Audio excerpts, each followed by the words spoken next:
What's going on, guys? Back again, VW up, airbag light on. This is the OBD location, and these are the full codes. Side airbag igniter, passenger side airbag igniter, resistance to ground, resistance. And here is the fault. There's a fault. You can see. So let me just turn the light on. Yep. You got a dog?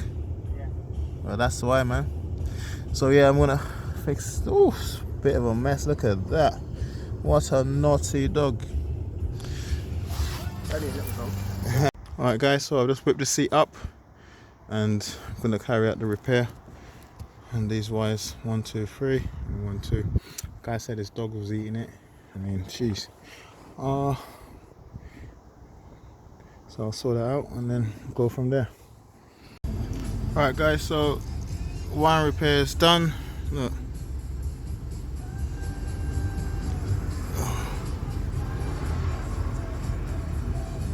These are the little Wacom connectors.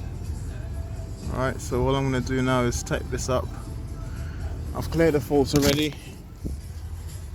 There's no airbag light on the dash anymore. And the heated seats are working again, I believe. But it should do, shouldn't it? Alright, let me tape this up and then I'll be out of here. I haven't done a little review on this Snowco GB150 yet. That's coming soon.